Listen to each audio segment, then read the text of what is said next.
तो जय हिंद बच्चों, लेकर आ चुका मैं आप लोगों के लिए मैथमेटिक्स से डे 4 की वीडियो, जहां पे आज हम डिस्कस करने वाले हैं शेयर्स एंड डिविडेंड। यस, तो शेयर्स एंड डिविडेंड की वीडियो लेकर आ चुका मैं आप लोगों के लिए। यहां पे हम कुछ कंसेप्ट के साथ, नो डाउट ऑल कंसेप्ट के साथ, कुछ क्वेश्चंस को जो है वो डिस्कस करने वाले हैं। ठीक है, चलिए फिर शुरू करते हैं। सबसे पहले कैपिटल को समझते हैं। कैपिटल आप समझ लीजिए वो टोटल अमाउंट है, वो टोटल अमाउंट है जिसका यूज़ करके कंपनी को चलाया जाएगा। खत्म बात। ठीक है, अब ध्यान समझिएगा, टोटल अमाउंट एक बहुत ज़्यादा बड़ा अमाउंट होता है किसी भी कंपनी को रन करने के लिए, किसी भी फर्म को रन करने के लिए। अब ध्यान समझना है, उसके लिए कुछ पैसे चाहिए, तो उसके लिए क्या करी जाती है, आईपीओ निकाली जाती है, इनिशियल पब्लिक ऑफरिंग। उसके थ्रू क्या कर दिया जाता है, मान लीजिए कि भैया 5 में 4 5 8 7 8 10 जीरो मैंने लगा दिए, इतने सारे पैसे चाहिए। ठीक है, अब इतने सारे पैसे कंपनी के पास है नहीं, तो ये क्या करती है, कंपनी आईपीओ निकालती है। इसका मतलब है इनिशियल पब्लिक ऑफरिंग। इसका मतलब क्या, इनिशियल पब्लिक ऑफरिंग। इसके थ्रू क्या करते हैं, इतना जो भी अमाउंट है इसको छोटे छोटे टुकड़े में बांट दिया, 50 रुपये में बांट दिया, बस सिर्फ 50 रुपये में बांट दिया। समझ रहे हैं, सिर्फ 50 रुपये में बांट दिया। तो कोई बंदा ले लेगा, 50 रुपये दे देगा। ऐसे करके करके करके करके लाखों करोड़ों रुपए ने लोगों ने ले लिए इनके शेयर, या फिर बहुत सारे एक बंदे ने ले लिए शेयर, तो कंपनी के पास इतना सारा पैसा आ गया। अब इस पैसे का यूज करके कंपनी को रन कराई जाएगी। अगर कंपनी को प्रॉफिट होता है तो जिस पर्सन ने शेयर को लिया है उसी को हम कहेंगे शेयर होल्डर। क्या कहेंगे हम, शेयर होल्डर। ठीक है, शेयर होल्डर। तो शेयर होल्डर को भी बेनिफिट होगा। अगर कंपनी लॉस में जाती है तो शेयर होल्डर को भी लॉस होगा। मतलब एक तरीके से ये भी मालिक बन चुका है, बहुत ही कम परसेंटेज का। ठीक है, कंपनी भी कुछ फिक्स करती है कि आप पूरा का पूरा शेयर नहीं ले सकते हैं, 10% ले सकते हैं, 5% ले सकते हैं, 1% ले सकते हैं, 0.0% ले सकते हैं, इस टाइप 0.1% ले सकते हैं। इस टाइप से कंपनी फिक्स करती है। कहीं पता चले 100% ले लिया कंपनी, जो जिसका था उससे ना होकर शेयर होल्डर का हो गया, ऐसा नहीं होता। ठीक है, चलिए अब हम बात करते हैं डिविडेंड की या फिर एनुअल इनकम की। एक ही बात है दोनों का मतलब। ये जो डिविडेंड होता है वो क्या करती है, कोई भी कंपनी जब प्रॉफिट होता है तो एनुअली क्या करती है, वो कुछ ना कुछ अमाउंट जो है, कुछ ना कुछ परसेंट, 0.05% या फिर 10% या फिर 3%, इस टाइप से चीज़ें क्या करती है एनुअली प्रॉफिट के तौर पे जितने भी शेयर होल्डर्स होते हैं उनको देती है, एनुअली देते हैं। ध्यान समझ में, एनुअली देते हैं। ठीक है, इसीलिए इसको एनुअल इनकम नाम से भी जाना जाता है, या फिर इसको हम डिविडेंड के नाम से जानते हैं। ठीक है, बात करते हैं फेस वैल्यू को। तो फेस वैल्यू आपके पास ये शेयर थे, जो स्टार्टिंग में लिस्टिंग प्राइस थी वही इसकी फेस वैल्यू होती है, मतलब फिक्स्ड प्राइस होती है इसकी। बस इतनी सी बात समझ लेनी है। और जब मार्केट वैल्यू की बात करते हैं तो वो आपके पास चेंज होते रहता है, टाइम टू टाइम आपके पास ये चेंज होता रहेगा। दोनों के बीच में डिफरेंस समझिएगा, बहुत ज़्यादा इंपॉर्टेंट है। फिक्स्ड वैल्यू है आपके पास किसकी, फेस वैल्यू की, इसको हम नॉमिनल वैल्यू के नाम से भी जानते हैं। और मार्केट वैल्यू आपके पास टाइम टू टाइम चेंज होता रहेगा। ठीक है, अब यहाँ पे हम 3 चीज़ों को समझेंगे बिल्कुल ब्रीफली से। मार्केट वैल्यू से रिलेटेड है ये, और मार्केट वैल्यू से रिलेटेड क्या है बहुत अच्छे तरीके से समझिएगा। यहाँ का सिंपल सा मीनिंग है, एक होगा एट प्रीमियम, एक होगा एट पार, और एक होगा एट डिस्काउंट। ठीक है, या फिर इसको हम बोलेंगे बिलो पार, तो बिलो पार भी बोल सकते हैं, और इस वाले को हम अबव पार के नाम से भी बोल सकते हैं, अबव पार, एक ही बात है। अब इसका मतलब क्या है, मान लेते हैं कि कोई शेयर 50 रुपीज़ का था और आपको मिल रहा है वो 60 रुपीज़ का, तो 10 रुपये ज़्यादा मिल रहा है, 10 रुपये का ज़्यादा बढ़ा कर दे रहा है, तो ये जो होता है इसको बोलते हैं एट प्रीमियम, है ना। तो 50 रुपये का शेयर आपको 60 रुपये का मिला तो इसको बोल दिया एट प्रीमियम। अच्छा, एट पार का मतलब हो गया 50 रुपये का था तो आपको 50 रुपये का ही मिल रहा है। ठीक है, और एट डिस्काउंट का मतलब हो गया, अगर 50 रुपये का था तो हो सकता है आपको 45 रुपये का मिल रहा हो, या फिर हो सकता है आपको 40 रुपये का मिल रहा हो। तो ये तीनों का मतलब ये है, क्वेश्चन में गिवन रहेंगे, टेंशन नहीं लेना है, समझ में आ जाएंगे सारी चीज़ें। अब आगे समझते हैं नंबर ऑफ शेयर्स। तो बहुत अच्छे तरीके से समझिएगा नंबर ऑफ शेयर्स को, उसके बाद सेल प्रोसेस, उसके बाद रेट ऑफ रिटर्न। ये तीनों चीज़ों को समझना बहुत ज़्यादा जरूरी है, ताकि क्वेश्चन जो है वो बड़े ईजिली होते चले जाएंगे। ठीक है, ये सबसे पहले नंबर ऑफ शेयर्स को समझते हैं। मान लेते हैं कि आपने 10,000 रुपये लगाया, 10,000 रुपये लगाया, और 10,000 में कितने शेयर खरीदे आपने, कितने का शेयर खरीदा था। एक मान लीजिए कि 20 रुपये का शेयर खरीदा, तो 20 रुपये से डिवाइड कर दीजिए, तो 0 से डिवाइड कीजिएगा तो 1 कट जाएगा, और 2 से कीजिएगा 5, तो 500 शेयर्स खरीदे आपने। तो नंबर ऑफ शेयर्स निकालने का एक तरीके से आपको बस फॉर्मूला मालूम होना चाहिए, नंबर ऑफ शेयर। तो नंबर ऑफ शेयर्स का फॉर्मूला हो गया कि आपने कितना टोटल इन्वेस्टमेंट किया है, टोटल इन्वेस्टमेंट, और डिवाइडेड बाय में, टोटल इन्वेस्टमेंट डिवाइडेड बाय में, yes, total investment divided by में क्या है, ये एक शेयर का कॉस्ट ऑफ 1 शेयर। समझ में आ गया की बात, डन है। ठीक है, ओके ग्रेट। नेक्स्ट हम बात करेंगे सेल प्रोसीड्स, जो कि बहुत ही ज़्यादा इंपॉर्टेंट है। अच्छे से समझिएगा सेल प्रोसीड्स का क्या मतलब है। ठीक है, सेल प्रोसीड्स का क्या मतलब है बहुत अच्छे तरीके से समझिएगा। एक एग्जांपल से समझाऊंगा मैं आप लोगों को। मान लीजिए मान लीजिए आपने एक शेयर खरीदा 10 रुपये का, सिर्फ 10 रुपये का, ठीक है, और कुछ टाइम के बाद ये जो शेयर है वो 20 रुपये का हो गया। तो मान लेते हैं आपने 50 शेयर खरीदे, 50 शेयर खरीदे मतलब नंबर ऑफ शेयर्स, तो जो टोटल इन्वेस्टमेंट था वो कितना हो गया आपके पास। इन्वेस्टमेंट कैसे निकलेगा, एक शेयर का कॉस्ट कितना और कितने शेयर थे, तो टोटल कितने हो गए 500 सॉरी, इन्वेस्टमेंट कितनी होगी आपके पास 500 रुपीज़। अब मेरी बात ध्यान से सुनिएगा, आपके पास 50 शेयर्स ही थे, नंबर ऑफ शेयर 50 से, अब पैसा इसका हो गया 10 रुपये से 20 रुपये का, 10 रुपये से कितने का हो गया वो आपके पास 20 रुपये का हो गया। अब आपके पास जो टोटल रिटर्न आएगा पैसा, जो टोटल पैसा आपका बनेगा वो कितना निकल कर आएगा 50 गुने 20, 1000 रुपये। समझ में आ रही है बात, तो आपका पैसा तो डबल हो गया भाई, पैसा डबल हो गया ना। तो ये जो टोटल अमाउंट आया है शेयर्स को सेल करने के बाद, जब पैसा उसका बढ़ गया था, तो इसको हम कहते हैं sale proceeds. Sale proceeds amount यही है आपके पास। बोलिए किसी भी तरह की कोई प्रॉब्लम यहाँ तक नहीं ना, मेरे हिसाब से नहीं होनी चाहिए। चलिए नेक्स्ट की बात करेंगे हम, rate of return. Rate of return, ठीक है। अच्छा, रेट ऑफ रिटर्न यहाँ पे जो हम बात करेंगे उससे पहले हम थोड़ा सा आप लोगों को बताना चाहेंगे डिविडेंड का फॉर्मूला, जो कि बहुत बहुत बहुत बहुत ही ज़्यादा इंपॉर्टेंट है यहाँ पे, ठीक है ना। चलिए, तो डिविडेंड की क्या कहानी है वो चीज़ अच्छे से समझा देता हूँ मैं आप लोगों को। देखिए, डिविडेंड निकालने का एक फॉर्मूला है, और वो फॉर्मूला है आपके पास कि आपके पास कितने नंबर ऑफ शेयर्स हैं, नंबर ऑफ शेयर्स, उसको आपको मल्टीप्लाई कर देना था उसी के फेस वैल्यू पे, फेस वैल्यू पे, और मल्टीप्लाई में आपको रेट होता है और डिवाइडेड बाय में 100, रेट ऑफ डिविडेंड जो होता है वो बाय में 100। अब ध्यान से समझिएगा, डिविडेंड इज ऑलवेज गिवन, जो कंपनी देती है dividend always given on face value of share, face value of share. क्या इतनी सी बात समझ में आ गई, ठीक है। हमेशा सिर्फ और सिर्फ फेस वैल्यू पे दिया जाता है, मार्केट वैल्यू पे नहीं, ठीक है ना, इस बात को ध्यान रखना है। ओके ग्रेट, तो नंबर ऑफ शेयर, तो मान लेते हैं कि आपने 50 शेयर खरीदे थे और 10 रुपये का शेयर था, रेट आपका मान लेते हैं 10% था, अपॉन में 100 है, तो आपको कितना मिला 50 रुपये, क्योंकि ये 100 से उड़ गए ना, तो 50 रुपये आपको डिविडेंड मिला। 50 रुपये आपको कितना मिला, क्या मिला, डिविडेंड मिला है। मतलब अगर मान लीजिए यही वाली कंडीशन लेता हूँ कि आपने 500 रुपये इन्वेस्ट करा था, तो 1 साल के बाद आपको 50 रुपये एक्स्ट्रा मिल जाएगा डिविडेंड के तौर पे, अगर कंपनी चाहती है देती है तो, ठीक है ना। सारी कंपनी ऑफर नहीं करती। चलिए आगे की बात कर लेते हैं हम, और ये हो गया आपके पास डिविडेंड। अब मेरी बात ध्यान से सुनिएगा, अगर मैं इसी की कंडीशन लेता हूँ, इसी वाले का, इसी का केस लेता हूँ मैं, तो आपको समझ में आना चाहिए। इसी का अगर मैं बात कर लेता हूँ, अरे यार आजा भाई, अगर मैं इसी की बात करता हूँ तो आपकी इन्वेस्टमेंट कितनी थी 50 रुपीज़। अब रेट ऑफ रिटर्न का समझिएगा, यील्ड परसेंट के नाम से भी जाना जाता है ये, तो एक ही बात है। अब रेट ऑफ रिटर्न बड़ी ही सिंपल सी चीज़ है, सिर्फ आपको समझना है थोड़ी देर के लिए, ठीक है ना। रेट ऑफ रिटर्न का मतलब क्या है, रेट ऑफ रिटर्न का मतलब है परसेंटेज निकालना भाई, सीधी सी बात है और कुछ नहीं। अब परसेंटेज किसका निकालना है, देखिए मैं बताता हूँ।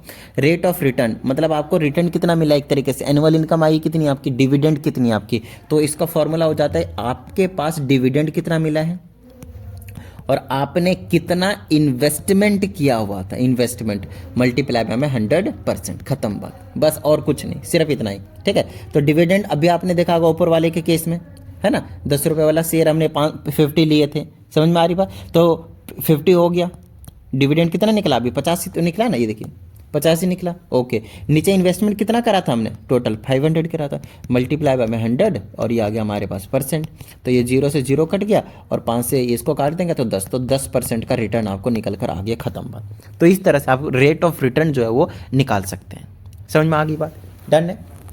ओके ग्रेट, तो ये हुआ भैया हमारे पास कंसेप्ट की कहानी। अब सिर्फ कंसेप्ट ही थोड़ी करेंगे, जब तक आप क्वेश्चन नहीं करेंगे तब तक कोई फ़ायदा नहीं चैप्टर को करने का। नो डाउट हम प्रीवियस ईयर्स के क्वेश्चंस जो है वो अगली वीडियो में सारी डिस्कस करेंगे, बट अभी यहाँ पे कुछ ऐसे क्वेश्चनों की हम प्रैक्टिस कर लेते हैं ताकि आप लोगों को आइडिया पहले से लग जाए कि हाँ भाई किस किस तरह की जो चीज़ें हैं वो आपको यहाँ पे मिलने वाला है। समझ में आ गई बात, डन है। जैसे कि मैंने आपसे बोला कि आपके पास 100 शेयर्स हैं, ₹100 का शेयर्स, और आपके पास अवेलेबल है एट प्रीमियम ऑफ ₹20। इस टाइप से मैंने एक क्वेश्चन दिया, मैंने बोला 100 शेयर्स हैं आपके पास, ₹100 का शेयर है, आपको मिल रहा है एट प्रीमियम ऑफ ₹20। इसका क्या मतलब हुआ, इसका मतलब सिंपल सी बात हुई ना भाई कि ये हो गया उसकी फेस वैल्यू आपके पास कितनी थी 100 रुपीज़ है, लेकिन आपको मिल कितने का रहा है 20 का 20 रुपये प्रीमियम, 20 रुपये प्रीमियम मतलब बढ़ाकर बोला ना। अब यहाँ पे क्या समझाया था मैंने आपको, यही चीज़ तो समझाया था। यहाँ पे देखिए एट प्रीमियम का मतलब क्या, अबव पार है ना, 50 का 60 का मिल रहा है, तो 50 का ये फेस वैल्यू था, फिर 100 रुपीज़, तो यहाँ पे 20 रुपये बढ़ाकर मिल रहा है, तो मार्केट वैल्यू जो निकल कर आएगी यहाँ से, मार्केट वैल्यू वो निकल कर आ जाएगी 120। बताइए किस तरह की कोई प्रॉब्लम नहीं ना। अब यहाँ पे प्रीमियम के जगह पे क्या लिख सकते हैं, वो डिस्काउंट, एट डिस्काउंट लिख सकते हैं। और फिर से मान लीजिए ₹20, तो अब की बार वो मार्केट वैल्यू कितनी हो जाएगी, 80 रुपये, 20 रुपये कम कर देंगे। तो ये दोनों चीज़ें आपको समझ में आनी चाहिए, ठीक है ना। और ये कॉमा में 100 लिखा रहता है ना, ये नंबर ऑफ शेयर्स को इंडिकेट करता है। तो धीरे धीरे आप क्वेश्चंस को करते जाएंगे तो और अच्छे से आप लोगों को एक अच्छी जो है अंडरस्टैंडिंग जो बोलते हैं ना, वो आप लोगों को होती जाएगी। तो ज़्यादा टेंशन लेने की हमें ज़रूरत नहीं है। मेन चीज़ है हमें क्वेश्चंस करते जाना है और सारी चीज़ें जो है समझते हुए जाना है। चलिए क्वेश्चंस की बात करते हैं हम यहाँ पे। तो क्वेश्चन मैंने लिख दिया, फटाफट देखिए इसमें क्या कहा जाता है। इसमें कहा जाता है a man invest ₹9,600 on ₹100 shares eight ₹80। अब इसका मतलब समझिएगा, बच्चों के साथ जो प्रॉब्लम होती है, क्वेश्चन ही समझ में नहीं आता। मैं आपको बताता हूँ, ये उनकी इन्वेस्टमेंट है और धीरे धीरे उनको आगे बताया जा रहा है इसमें कि इतने का इन्वेस्टमेंट करने के बाद, ध्यान समझिएगा, वैसे तो 100 रुपये का शेयर था लेकिन उनको मिल गया 80 रुपये का, मतलब एट डिस्काउंटेड प्राइस, समझ रहे हो। Okay, if the company page him 18%, ये रेट ऑफ डिविडेंड है। और आपके से निकालने के लिए बोला जाता है नंबर ऑफ शेयर्स ही बाइस। तो आपको पहले बता दिया था कि नंबर ऑफ शेयर्स का क्या फॉर्मूला था, तो नंबर ऑफ शेयर का फॉर्मूला था कि टोटल इन्वेस्टमेंट कितनी है, तो 9,600 अभी जस्ट बताया अभी आपको, आप लोगों को, है ना। अच्छा, और एक शेयर की कॉस्ट कितनी। अब ध्यान समझिएगा, यहाँ पे बच्चे सोचते हैं कि यार 100 रुपीज़ है, बट 100 रुपीज़ नहीं है, खरीदा कितने का है, 80 रुपये का। तो 0 से 0 कैंसिल और इसे इसको कैंसिल कर देंगे तो 120 आ जाएगा। तो 120 नंबर ऑफ शेयर्स जो उन्होंने खरीदा है। बताइए किस तरह की कोई प्रॉब्लम, ठीक है, डन है, okay great. His annual income dividend, तो एनुअल इनकम डिविडेंड का भी फॉर्मूला हमने आपको बता दिया था कि डिविडेंड कैसे निकालेंगे या फिर एनुअल इनकम कैसे निकालेंगे, एक ही बात है ना। तो उसके लिए आपके पास नंबर ऑफ शेयर्स और इंटू में फेस वैल्यू, तो नंबर ऑफ शेयर्स 120 है और इंटू में फेस वैल्यू। अब फेस वैल्यू क्या था, 100 रुपये का शेयर था लेकिन मिल गया उसको 80 रुपये का ही, तो भैया ये शेयर जो आपके पास फेस वैल्यू है शेयर का, वो 100 रुपीज़ है। फिक्स वैल्यू कितनी थी, 100 रुपीज़ थी उसकी, तो 100 रुपीज़ पे मिलेगा उनको rate of dividend. Rate of dividend यहाँ पे अपॉन में 100 और रेट ऑफ डिविडेंड 100% था, सॉरी 18% था, तो 18 बाय में 100, ठीक है। चलिए 12 और 18 को मल्टीप्लाई करना पड़ेगा, 18 12, 18 दूने 36 और फिर 18, 8 3 1 2 1 2160। तो ये जो अमाउंट निकल कर आया वो डिविडेंड निकल कर आया, ठीक है। चलिए तीसरे की बात कर लेते हैं। तीसरे में हमसे कहा जाता है his percentage return on share, तो कितना रिटर्न मिला है, वही रेट ऑफ रिटर्न। तो आपको देखिए कितना डिविडेंड है, आपको बताया था ना डिविडेंड है 12160 डिवाइडेड बाई इन्वेस्टमेंट 9600 और इंटू में आपके पास 100%, ठीक है। 0 से 0 को कैंसिल कर दीजिए और इनको भी आप कैंसिल कर सकते हैं 12 से मेरे हिसाब से। चलिए 8 से कर लेते हैं, 8 से करेंगे तो 12 96 होता है, 12 बार में कट जाएगा। 8 से करेंगे तो 8 दूना 16 और 5 8 7 56 0। 3 से काट दीजिए 4 बार में, 3 से काट दीजिए 90 बार में, और इसको काट दीजिए 2 बार में, और इसको काट दीजिए आप कितने बार में, इसको काट दीजिए 2 बार में और इसको काट दीजिए 45 बार में। फिर इसे इसको जब आप कैंसिल कीजिएगा तो आ जाएगा 22.5% का रेट ऑफ रिटर्न जो है वो मिला हुआ है। समझ में आ गई की बात, डन है। चलिए एक क्वेश्चन और करते हैं और इसको करने के बाद कहीं ना कहीं आप लोगों को जो कॉन्सेप्ट है वो क्रिस्टल क्लियर जो है वो हो जाने वाला है। उसके बाद नो डाउट और भी कुछ टाइप्स के क्वेश्चन है जो हम अगले वीडियो में बेसिकली जो डिस्कस करने वाले हैं डे 5 में, उसमें हम सारे प्रीवियस ईयर्स के क्वेश्चन और सैम्पल पेपर के जो क्वेश्चन है उनको हम डिस्कस करेंगे। और ये एक बड़े ही अच्छे क्वेश्चन है, देखिए, क्योंकि इसमें सेल प्रोसेस भी बोल दिया है आपके पास, नंबर ऑफ शेयर्स भी निकलवा लेगा दूसरे तरीके से, बहुत अच्छे तरीके से समझ में आएगा। और चेंज इन एनुअल इनकम, ये एक बड़ा ही अच्छा से बिल्कुल सब कुछ कॉम्बाइंड इफेक्ट वाला है, ठीक है ना। चलिए उससे पहले एक छोटी सी चीज़ बता दूं आप लोगों को मैं कि अगर आप लोगों को नीड पड़ती है, अगर आप लोगों को चीज़ें समझ में नहीं आ रही है ना, आप लोगों को चीज़ों को समझ में नहीं आ रही, कई बार प्रॉब्लम हो जाता है, तो उसके लिए आप पर्सनल ऑनलाइन क्लास को प्रेफर कर सकते हैं। पर्सनल ऑनलाइन क्लास को आप प्रेफर कर सकते हैं, है ना, अगर नीड होती है तो। और वैसे अगर आपको समझ में आ रही है तो कोई टेंशन वाली बात नहीं है, बिल्कुल चलने दीजिए एकदम। 74 28 52 56 69, ठीक है। चलिए, अगर आप लोगों को वैसे कुछ एक दो क्वेश्चन में, दो चार क्वेश्चन में डाउट होता है तो वो भेजिए, बिंदास आपके लोगों के लिए वीडियो सॉल्यूशन फ्री कॉस्ट मिलेगा। बट अगर आपको पर्सनल ऑनलाइन क्लास चाहिए होगा तो दैट विल बी पेड, तो उसके लिए आपको व्हाट्सएप पे मैसेज करना होगा, आपको सारी जो डिटेल है वो मिल जाएंगे। चलिए मिलते हैं, अभी कहाँ मिलते हैं, अभी तो ये क्वेश्चन बाकी है। चलो भाई, हमेशा लास्ट में बोलता हूँ ना, इसलिए थोड़ी सी आदत सी बन के लगता है मुझे। ठीक है, तो अब देखते जाते हैं यहाँ पे क्या हो रहा है। सबसे पहले बड़ी छोटी सी चीज़ है, देखिएगा, Vivek invest 4500 rupees in 8% ₹10 shares at 15। अब समझिएगा, यहाँ पे 10 रुपये का शेयर था, मतलब ये हो गया आपके पास फेस वैल्यू और ये हो गया आपके पास मार्केट वैल्यू। समझ में आ गया ना, ये हो गया आपके पास मार्केट वैल्यू। ठीक है, अच्छा, अब यहाँ पे हमारे पास ध्यान रखिएगा, ये हो गया हमारे पास क्या, ₹4500, ये हो गया इन्वेस्टमेंट। अब हमसे कहा जाता है he sells the shares when the price rises to ₹30। आई हाय, देखा ना, मैं आपसे कह ही रहा था कि हमें सेल प्रोसीड्स निकालने के लिए बोला जा सकता है। और सेल प्रोसीड्स का क्या मतलब है, टोटल पैसा कितना आया जब हमने शेयर को बेच दिया, जब शेयर का प्राइस बढ़ा हुआ था। तो सबसे पहले आपको उसके लिए चाहिए होगा कितने शेयर हैं और एक शेयर कितने का बढ़कर हुआ है वो वाला प्राइस, तो मल्टीप्लाई करेंगे, सेल प्रोसीड मिल जाएगा। बट सबसे पहले आपको नंबर ऑफ शेयर्स निकालने पड़ेंगे। तो नंबर ऑफ शेयर्स का मतलब हो गया कि टोटल इन्वेस्टमेंट जो कि 4500 है, और एक शेयर कितने का खरीदा था, 10 रुपये का शेयर था लेकिन खरीदा 15 रुपये का है, तो मार्केट वैल्यू नीचे रखना होता है, ध्यान रखना। कॉस्ट ऑफ वन शेयर का मतलब हो गया वो मार्केट वैल्यू होनी चाहिए हमेशा नीचे। तो 15 से डिवाइड कर देंगे तो ये आ गया 15 या 45, तो 300 शेयर्स उन्होंने खरीदा था। तो 300 मल्टीप्लाई कितने का बेचा है, 30 रुपीज़ का, तो बाद में जो बेचा वो वाला प्राइस 3 3 9, तो 9000 रुपीज़ जो है वो निकल कर आ जाएगा। और ये 9000 रुपये हैं उनके सेल प्रोसीड्स। समझ में आ गई बात इतनी, डन है, ठीक है। अब हमसे कहा जाता है number of ₹125 shares he buys, कहा जाता है 125 रुपये के शेयर उन्होंने कितने खरीदे होंगे, कितने खरीदे होंगे, तो उनके पास सेल प्रोसीड्स कितना है वो देख लीजिए, उनके सेल प्रोसीड्स है 9000। अब 9000 में से कितने शेयर खरीदेगा, तो number of share will be total investment और एक का हो गया 125 रुपये, काट दीजिए, 5 से काटिए पहले 25 बार में, और 5 से काटेंगे एक बार में, 25 × 40 00, फिर 5 से काट दीजिए 5 बार में, 5 दिया 15, 5 6 30 0, और 5 से काट देंगे तो 72 आ जाएगा। तो नंबर ऑफ शेयर अब की बार जो खरीदेंगे वो 72 होंगे, खत्म बात।